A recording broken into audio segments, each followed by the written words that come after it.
오늘 본문을 가지고 이런 말씀 제목을 함께 나누려고 합니다. 우리 한번 따라해 봅시다. 은혜에 붙들린 사람. 우리 은혜에 붙들린 사람 되시기를 축원합니다. 예. 지난 한 주간도 이제 평안하셨지요? 예. 너무 감사합니다. 2부 예배 때 이 정도 반응이 안 나오는데 정말 평안하셨던 것 같아요. 저는 최근에도 일이 이제 좀 많았던 것 같습니다. 이제 많은 분들이 기도해 주셔서 이제 어머니께서 조금씩 이제 건강을 회복하는 중에 계십니다. 새로운 이제 신약 치료가 있다고 해서 저희 가족끼리는 이번에는 좀 항암 치료를 하지 않고 그 신약으로 좀 치료했으면 어떨까 이제 그런 기도를 하고 기대감이 있었는데 병원을 가보니까 항암 치료를 6번 다시 이제 하셔야 된다라고 하는 그런 이야기를 듣게 됐습니다. 어머니도 그렇고 저희 가족들도 조금 마음이 이제 좀 무거워졌고요. 그나마 저나 이제 저희 이제 아이들이나 좀 얼굴을 직접 좀 마주하면 기운이 나신다 그러는데 그마저도 이전처럼 자주 뵐 수 없어서 좀 자식된 도리로 이제 죄송한 마음도 늘 좀 갖고 있고요. 제가 이제 지난 주 중에는 이제 치료받는 이유 때문에 지방에 잠시 내려갔는데 식사하는 중에 전화 한 통이 이제 왔습니다. 저희 이제 아흔이 다 되신 이제 외할머니께 전화가 걸려왔습니다. 지금 이제 세종병원 근처에 거주하시는데요. 거의 죽어가시는 목소리로 집에 올라오는 길에 나 좀 데려가라 이렇게 전화 오신 거예요. 그 얘기를 듣는데 더 이상 밥을 못 먹겠더라고요. 밥숟가락 내려놓고 곧바로 이제 부천에 와서 올라오는 길에 저희 아이들에게 먼저 할머니에게 좀 가 있어라. 할머니 상황을 좀 지켜봐라. 그렇게 이야기하고 부천에 올라오자마자 병원에 모시고 또 가서 검사 받고 수액 맞으시고 집으로 모셔와서 지금도 저희 집에 계십니다. 한참 이야기를 들어드리는 그런 시간을 가졌습니다. 새로운 이야기가 아니라 10년 전에도 들었던 이야기, 5년 전에도 들었던 이야기. 저희 할머니는 지금 이제 방송을 보시지 않기 때문에 그 이야기를 계속 하시는 거예요. 그 이야기를. 하루는 새벽 기도를 다녀와서 하나님 주시는 이제 감동이 있어가지고 이제 자고 있는 큰아이 둘째 아이를 깨웠습니다. 이렇게 좀 얘기했어요. 야, 너희들 목회자 자녀로 살아가는 중압감, 특히 아빠가 담임 목사가 돼서 그 담임 목사로 자녀로 살아간다는 그 중압감이 있을 거야. 그런데 그 중압감은 누가 이겨내 줄 수 있는 게 아니야. 너희들이 기도하면서 이겨내는 거지. 그런데 이 얘기를 하니까 아이들은 막 울기 시작하는 거예요. 큰아이는 막 엉엉 우는 거예요. 그럼 제가 그 마음을 잘 알죠. 난 목회자가 아닌데 많은 성도들은 그 자녀를 목회자로 보고 있는 거예요.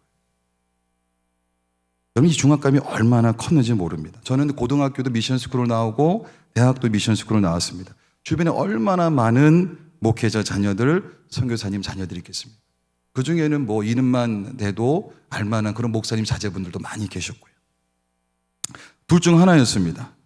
중압감에 못 이겨서 하나님 부르신 자리에서 튕겨져 나가든 아니면 그 중압감을 이기고 하나님이 부르신 자리를 지키든.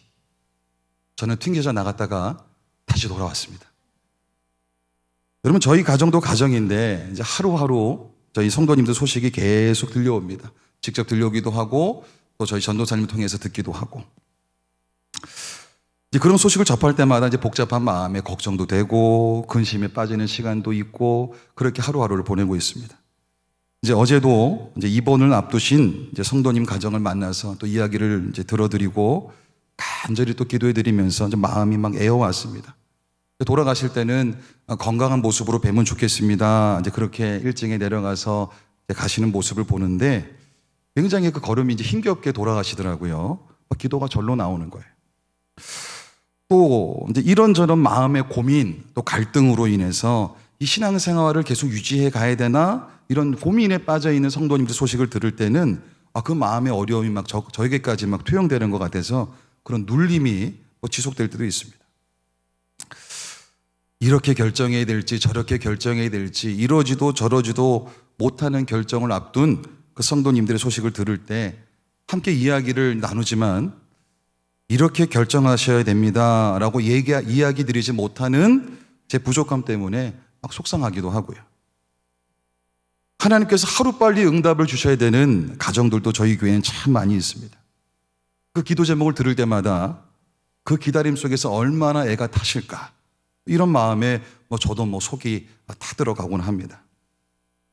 특히나 최근에는 이제 삶의 마지막을 준비하고 또 떠나보내야 되는 그런 가족이 있으신 가정의 소식을 접할 때는 전화를 끊고 나서도 그냥 자리에 앉아서 한참을 멍하니 그렇게 있기도 합니다. 그러다가 문득 정신을 차리고 또 기도를 하게 되면 주님 주시는 그 평안함을 이제 누릴 때도 있고요. 그리고 그 평안함 속에서 또 주님 주신 마음 붙들고 또 기도하면서 다시금 일어나기도 하고요. 그런데 그런 반복되는 과정 가운데서 저도 모르게 습관적으로 하는 행동이 있더라고요. 아마 또 저하고 가까이 계신 분들은 보셨을 텐데 바로 한숨을 내쉬는 겁니다. 아이고. 식사를 하다가도 아이고. 잠자리에 누워서도 아이고. 책상에 앉아서도 아이고. 때로는 성도님들과 대화를 하면서도 저도 모르게 아이고. 이게 습관이 잘 안 고쳐지더라고요. 여러분 혹시 지나가시다가 아니면 저랑 얘기를 하시다가 식사를 하시다가 제가 한숨을 쉬는 것을 보시면 꼭 말씀해 주셔야 됩니다. 우리 한번 따라해 봅시다. 목사님, 한숨 쉬지 마세요. 기도하면 됩니다. 이 얘기 해 주셔야 돼요. 아멘. 이 얘기 해 주셔야 됩니다. 그런데 오늘 본문을 보니까 하나님께서 한숨을 쉬는 장면이 나와 있는 거예요. 우리 6절 7절 말씀 우리 한번 화면을 보시고 우리 함께 읽도록 하겠습니다. 시작. 땅 위에 사람 지으셨음을 한탄하사 마음에 근심하시고 이르시되 내가 창조한 사람을 내가 지면에서 쓸어버리되 사람으로부터 가축과 기는 것과 공중의 새까지 그리하리니 이는 내가 그것들을 지었음을 한탄함이니라 하시니라. 아멘. 6절에도 한탄하사 7절에도 한탄함이니라. 얼마나 후회가 되시고 마음이 아프셨으면 한탄이라는 단어를 반복해서 사용하셨겠습니까? 여러분 탄식하시는 주님의 모습이 한번 그려져 보이십니까? 그 전능하신 주님, 위대하신 주님이 한숨을 쉬고 계시는 거예요. 한숨을. 도대체 어떤 일이 있었길래 하나님께서 그렇게까지 힘들어하시면서 한숨을 내쉬고 계셨을까요? 오늘 본문 2절 말씀을 보니까 하나님의 한탄이 시작되는 사건이 기록이 되어 있습니다. 우리 2절 말씀도 우리 화면을 보시고 우리 다시 한번 같이 읽어보겠습니다. 2절 말씀이요. 시작. 하나님의 아들들이 사람의 딸들의 아름다움을 보고 자기들이 좋아하는 모든 여자를 아내로 삼는지라. 아멘. 창세기 4장과 5장에는 두 가지 계보가 등장합니다. 4장에는 아담의 큰아들 가인이 하나님을 떠난 후 그 낳은 자손들의 계보가 기록되어 있어요. 그리고 바로 이어지는 창세기 5장에는 하나님이 아벨 대신 아담에게 주신 그 셋 그리고 그 자손, 하나님 안에서 경건하게 살아갔던 그 자손들의 계보가 나옵니다. 즉 2절에 기록된 하나님의 아들이라고 하는 것은 셋의 후손을 이야기하고 사람의 딸들은 가인의 후손을 가리키고 있습니다. 즉 그 당시까지의 인류는 하나님 안에 살아가는 셋의 후손, 또 하나님 안에 살아가지 않는 가인의 후손이 나뉘어서 다른 길을 걷고 있었습니다.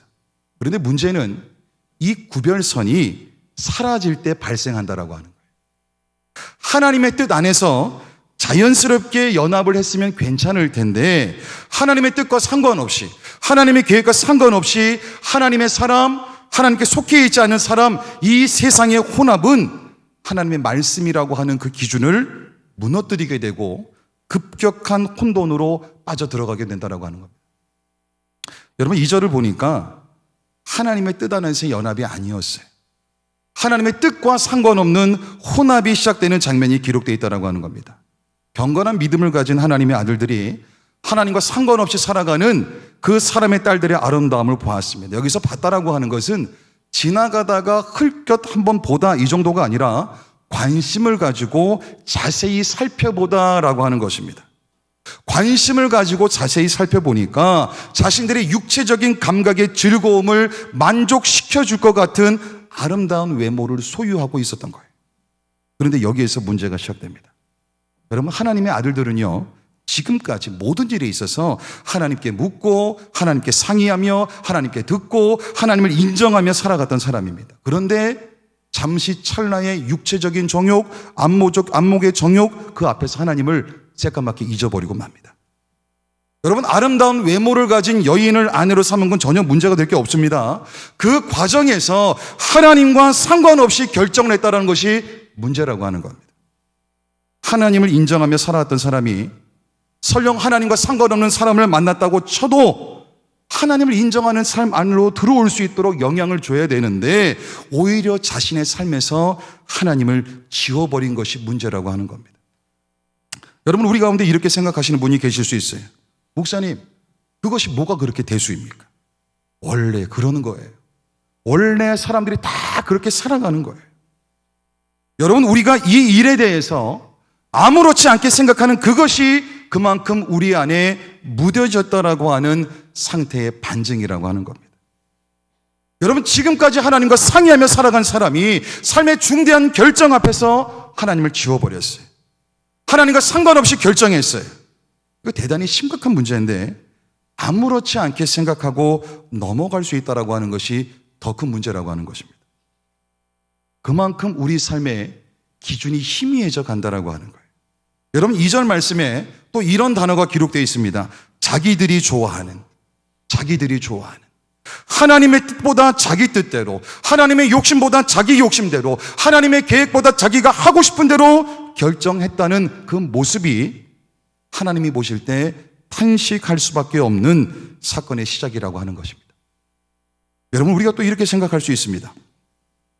이번 한 번만 이렇게 생각하지, 이번 한 번만 이렇게 결정하지, 지금까지 하나님의 뜻대로 살아오려고 노력하고 몸부림쳤으니까 이번 한 번은 내가 하고 싶은 대로, 내 마음이 끌리는 대로, 내가 원하는 대로 한번 결정해 보지. 여러분, 우리가 다 경험해 보셨잖아요. 그 한 번의 결정이 한 번의 결정으로 끝나지 않는다는 것을 다 경험해 보셨잖아요. 그 한 번의 결정이 하나님과 나와의 관계를 급속도로 깨뜨리는 빌미가 될 수 있다고 하는 것입니다. 하나님이 탄식할 수밖에 없는 그 상황이 열려졌다라고 하는 겁니다. 우리 세번역 성경으로 4절 말씀도 우리 다시 한번 같이 한번 읽어보겠습니다. 우리 함께 읽겠습니다. 그 무렵에 그 후에도 얼마 동안 땅 위에는 네피림이라고 하는 거인족이 있었다. 그들은 하나님의 아들들과 사람의 딸들 사이에 태어난 자식들이었다. 그들은 옛날에 있던 용사들로서 유명한 사람들이었다. 하나님과 상관없는 결정을 했습니다. 자신들이 좋은 대로, 자신들의 욕심대로 그렇게 결혼을 하고 자녀를 낳았습니다. 그럼 자녀를 낳은 이후에라도 다시금 하나님과 상관 있는 삶으로 돌이키면 좋을 텐데 그러지 못했다라고 하는 거예요. 자신들이 좋아하는 대로, 자신들이 하고 싶은 대로 결정을 하고 그렇게 얻게 된 그들의 자녀를 여전히 하나님과 상관없게 살아가게끔 방치해 뒀다라고 하는 것입니다. 당대의 용사로 키워냈습니다. 당대의 유명한 사람으로 키워냈습니다. 그러나 문제는 하나님과 전혀 상관없는 사람으로 키워냈다라고 하는 것입니다. 하나님을 인정하고 하나님을 높이고 하나님 뜻대로 살아가고 하나님의 영광을 위해서 살아가는 삶에는 전혀 관심이 없고 단지 세상에서 잘 나가는 사람으로 키워냈다라고 하는 것입니다. 여러분, 당대의 용사가 된 게 뭐가 잘못됐습니까? 당대에서 유명한 사람이 된 게 무엇이 잘못됐습니까? 그런데 그 모든 것이 하나님과 관계가 없다는 것이 문제라고 하는 것입니다. 그들의 모든 삶에, 그 자녀들의 모든 삶에 하나님이 간섭하실 그 틈이 없다라고 하는 것이 심각하다라고 하는 겁니다. 여러분, 우리가 이렇게 생각할 수도 있습니다. 또 그렇게 살아오신 분도 계실 수 있고요. 먼저 신앙보다 우리 자녀들이 이 세상에서 자리 잡는 것이 먼저이니까, 유명한 사람이 되는 것이 먼저이니까, 돈을 잘 버는 것이 먼저이니까, 좋은 학교에 가는 것이 먼저이니까 그렇게 하고 난 다음에 신앙생활 하게 하면 되지, 하나님과 상관 있는 삶을 살아가도록 하면 되지. 여러분, 그게 됩니까? 그게 가능했습니까? 저는 지금까지 수차례 만난 많은 어르신들 가운데서 이런 한탄을 많이 들었습니다. 여러분, 하나님과 상관없이 유명해지고 하나님과 상관없이 세상에 인정을 받는 삶이 그게 하나님께 영광을 돌리는 삶입니까? 그렇지 않잖아요. 여러분, 그거 아니지 않습니까? 어디서부터 잘못됐습니까? 부모님들이 하나님과 상관없이 자기 마음대로, 자기 뜻대로, 자기 욕심대로 결정한 그 순간부터 모든 것이 시작된 것입니다. 하나님 어쩔 수 없잖아요. 하나님 어쩔 수 없잖아요. 하나님 어쩔 수 없잖아요. 그러면서 계속 우리의 생각, 우리의 뜻, 우리의 욕심을 하나님의 영광이라는 이름을 빌어서 자녀들에게 투영해 오지 않았냐라고 하는 것입니다. 그럼 그 결과가 무엇입니까? 5절을 보니까 하나님과 상관없는 삶의 결과는 죄악이 가득해지는 것이라고 하는 겁니다. 하나님의 절대적인 판단 기준, 우리가 살아갈 삶의 판단 기준, 그것이 사라졌습니다. 하나님의 선을 악하다 그러고 하나님께서 악하다 그런 것을 선하다고 하며 죄악의 길을 자연스럽게 걸어갔다라고 하는 겁니다. 마음으로 생각하는 모든 것이 악한 결과만 낳게 됐습니다. 여러분, 제가 얼마 전에 저희 아이들하고 이제 아내하고 하는 이야기를 듣다가 제 정신이 번쩍 드는 그런 경험이 있었습니다. 이런 이야기였어요. 큰애가 얘기했는지 둘째 아이가 얘기했는지 잘 기억이 안 납니다. 엄마, 나는 나중에 펜트하우스에서 사는 게 꿈이야. 요새 드라마 하죠, 그죠?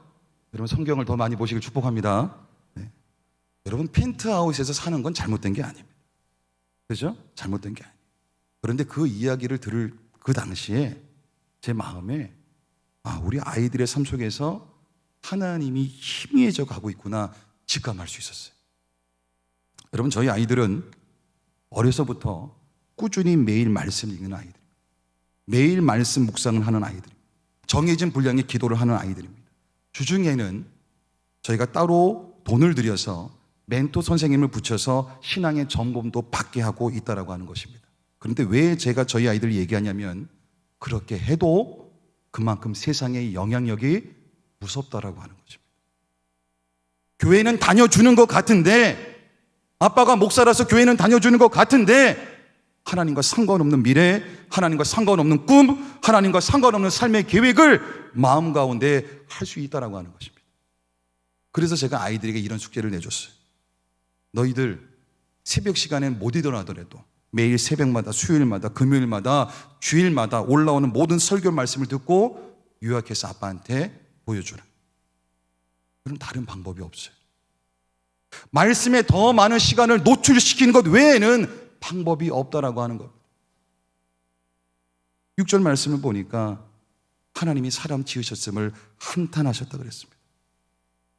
하나님 이와 같은 모습을 보시면서 한탄하시는 거예요. 너무 속상해서 숨이 찰 정도로 신음하고 계시는 거예요. 하나님의 아들들이 사람의 딸들을 만나서 그들을 물들여 가지 못하고 그들에게 물들어 가고 있는 그 모습에 탄식하고 있는 거예요. 그렇게 해서 가정을 이루었는데 부모는 부모대로 하나님을 멀리하고 자녀는 자녀대로 하나님을 더 멀리하는 그 지경을 보시면서 하나님이 숨이 차시는 거예요. 여러분, 그런데 하나님이 그냥 슬퍼하고 탄식하시지만은 않았다라고 하는 것입니다. 우리 8절 말씀, 우리 GNT라고 하는 영어 성경 버전의 우리 8절 말씀, 우리 말씀 한번 띄워주시죠. 우리 같이 한번 읽겠습니다. 시작. 그러나 하나님은 노아 때문에 기쁘셨다. 우리 한 번 더요. 시작. 그러나 하나님은 노아 때문에 기쁘셨다. 우리말 개역개정에는 그러나 노아는 여호와께 은혜를 입었더라 이렇게 말씀이 기록되어 있습니다. 드디어 노아라고 하는 한 사람이 등장합니다. 많은 사람들이 하나님과 상관없는 삶을 살아가고 그런 죄악에 관영한 그 삶을 바라보시면서 한숨을 내셨던 하나님이 한 사람을 바라보시며 다시 기뻐하기 시작한 거예요. 여러분, 이 말씀에서 우리가 오해를 하면 안 되는 게 노아가 여호와께 은혜를 입었다, 이 말씀은 하나님이 노아만 특별하게 사랑하셔서 노아에게만 은혜를 주셨다 이런 내용이 아닙니다. 하나님은 모든 사람에게 다 은혜를 베푸셨어요. 하나님의 아들들, 하나님을 알지 못하고 하나님과 상관없이 살아가는 사람의 딸들에게 다 은혜를 주셨습니다. 어떤 은혜를 주셨습니까? 오늘을 살아갈 수 있도록 호흡할 수 있는 은혜를 주셨다라고 하는 거예요. 음식을 먹고 마실 수 있는 건강의 은혜를 주셨다라고 하는 거예요. 무엇을 위해 살아가야 될지 삶의 목적을 깨달을 수 있는 은혜, 들을 수 있는 은혜를 주셨다라고 하는 거예요. 그런데요, 그 은혜에 바르게 응답하고 있었던 사람이 노아 한 사람밖에 없었다라고 하는 겁니다. 그래서 하나님이 한쪽으로는 탄식하시지만 그래도 그 은혜에 바르게 반응하는 노아로 인해 기뻐하셨다라고 하는 거예요. 사랑하는 여러분, 오늘도 하나님께서는 하나님이 주신 은혜에 바르게 반응하는 저와 여러분을 기뻐하시는 줄 믿습니다. 하나님이 새로운 시대를 시작할 수 있는 한 사람을 발견하신 거예요. 하나님은 하나님이 주시는 은혜에 바르게 응답하는 한 사람을 통해서 하나님의 일을 펼쳐 가십니다. 하나님의 은혜에 바르게 반응하는 노아에게 하나님이 비전을 주시고 노아는 그 비전에 붙들려서 삶을 살아가게 됩니다.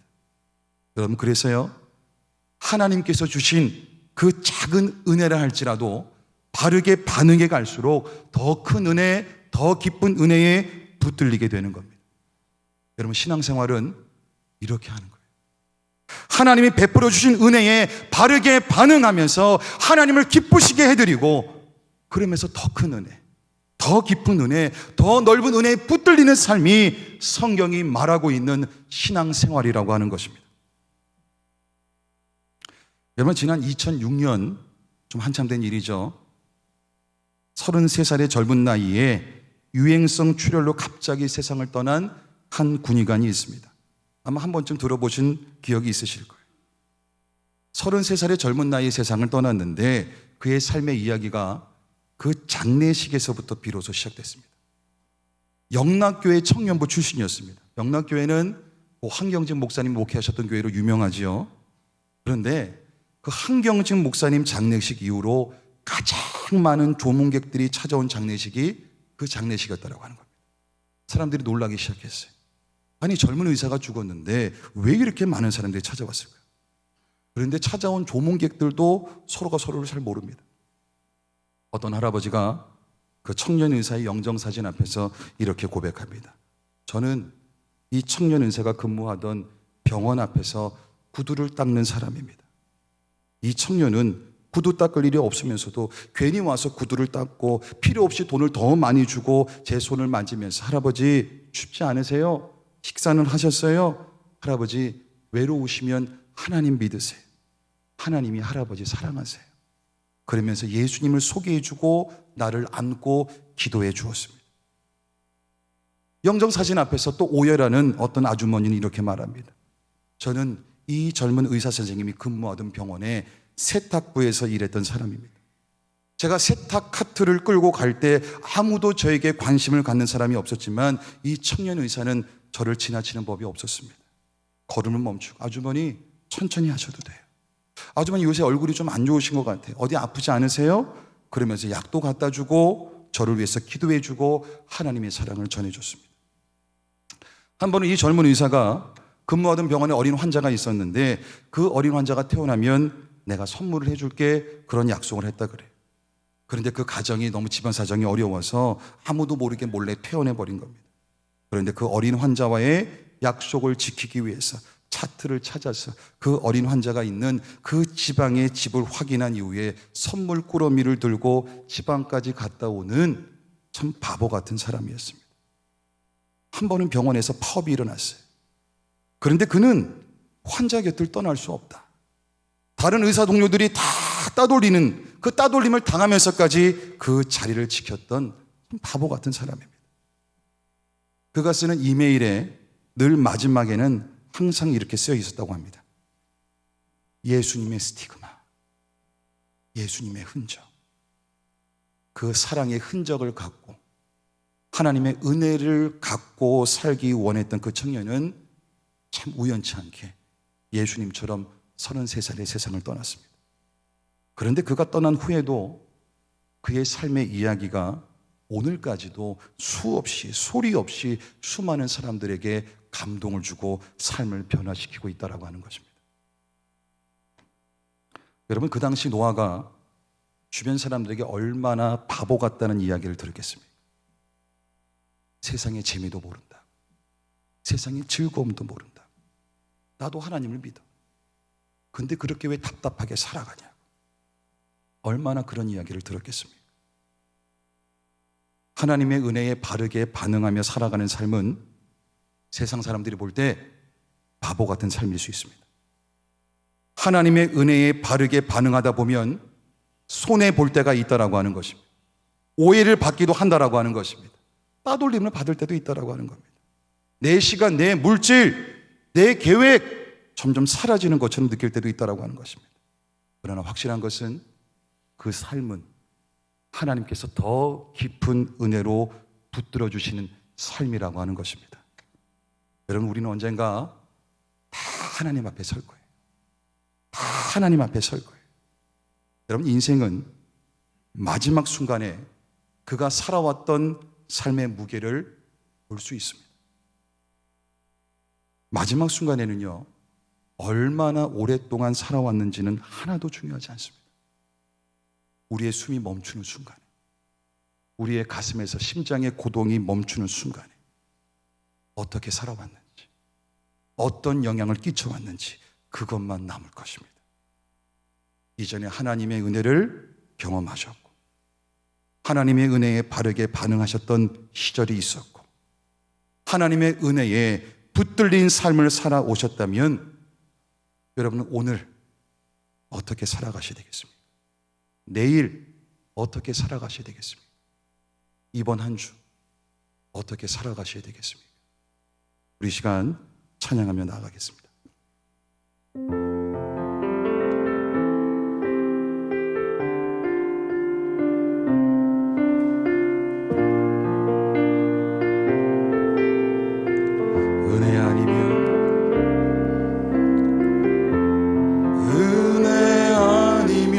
살아갈 수가 없네. 고음마저도 다 주의 것이니 세상 평안과 위로 내게 없어도 예수 오직 예수뿐이네.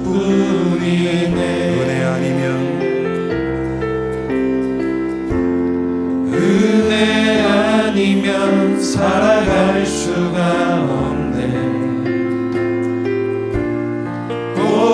고음마저도 다 주의 것이니 세상 평안과 위로 내게 없어도 예수 오직 예수뿐이네. 은혜 아니면 은혜 아니면 살아갈 수가 없네. 고음마저도 다 주의 것이니 세상 평안과 위로 내게 없어도 예수 오직 예수뿐이네. 그 신계회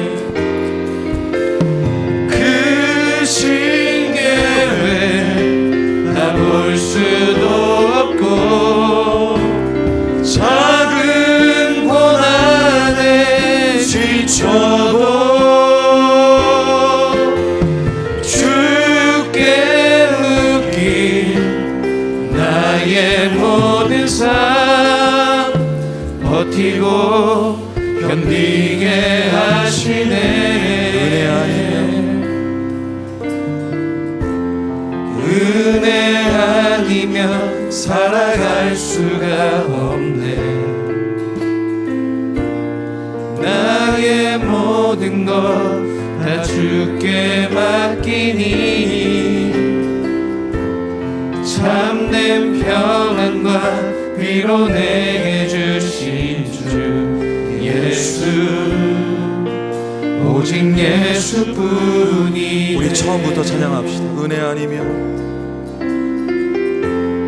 은혜 아니면 살아갈 수가 없네. 고음마저도 다 주의 것이니 세상 평안과 위로 내게 없어도 예수 오직 예수뿐이네.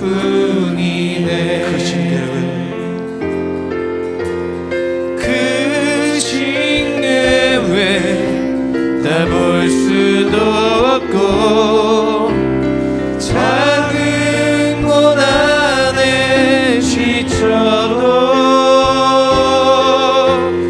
주께 맡긴 나의 모든 삶 버티고 견디게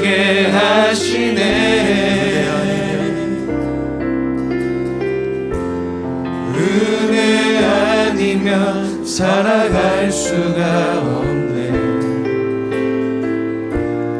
나의 모든 것 다 주께 맡기니 참된 평안과 위로 내게 주신 주 예수, 오직 예수뿐이네. 우리 시간 기도하며 나아갈 때에 하나님 그 은혜에 붙들리는 삶 살게 하여 주시옵소서. 하나님, 내가 주님께 나아갈 힘과 용기가 없을 때는 주님께서 나에게 다가와 주셔서 주님께서 나를 찾아와 안아주셔서 그 은혜에 붙들린 삶을 다시금 시작할 수 있도록 성령님 도와주시옵소서. 우리 시간 하나님 앞에 우리의 마음을 담아 기도하며 나아가겠습니다. 살아계신 하나님, 이 시간 하나님의 은혜를 구하며 나아갑니다. 우리 사랑하는 대신교회 가족들 한 분 한 분 가운데 그 하나님의 은혜에 붙들린 그 삶을 살 수 있도록 성령님 도와주시옵소서. 하나님, 세상 사람들이 다 그렇게 살아가지 않는다 할지라도 여전히 우리에게 은혜 베풀어 주시고 그 은혜에 바르게 반응할 수 있는 한 사람을 찾으시며 그 한 사람을 바라보시며 기뻐하시는 주님, 우리 사랑하는 대신교회 가족들 한 분 한 분이 그런 하나님이 기뻐하실 수 있는 노아와 같은 그런 삶을 살아가기를 원합니다. 성령님 도와주시옵소서. 성령님 도와주시옵소서. 그 하나님의 은혜에 붙들린 삶을, 그 삶을 살아가길 원합니다. 때로 우리 앞에 놓인 모든 그 어려움들, 아버지는 모든 그 고난들, 힘든 상황들 우리가 다 이해할 수 없어서 때로는 우리가 주저하고 망설이고 때로는 넘어져 있고 때로는 엎어져 있을 때도 있지만 하나님, 그 하나님의 은혜가 있다면 다시금 우리가 일어설 수 있는 줄 믿습니다. 하나님의 은혜에 사로잡힌다 그러면 우리가 다시 나아갈 수 있는 힘을 공급받을 수 있는 줄 믿습니다. 성령님 도와주시옵소서. 성령님 도와주시옵소서. 성령 하나님, 성령 하나님, 이 시간 다시금 성령님을 의지하며 나아갑니다. 하나님의 은혜에 붙들리게 하여 주시옵소서. 하나님, 우리의 모든 삶의 곳곳에 끊임없이 부어주시는 하나님의 은혜에 노아와 같이 바르게 반응하게 도와주시고, 하나님이 다른 곳을 바라보며 탄식하시다가도 나의 모습을 바라보시며 기뻐하실 수 있도록 하나님의 기쁨의 통로가 되는 그 복된 삶 살게 하여 주시옵소서. 하나님은 여전히 하나님의 비전을 이뤄갈 수 있는 그 사람을 찾고 계십니다. 우리 사랑하는 대신교회 가족들 모두가 그 주인공이 될 수 있도록 성령님 우리를 사로잡아 주시옵소서. 예수님의 이름으로 간절히 기도드리옵나이다. 아멘.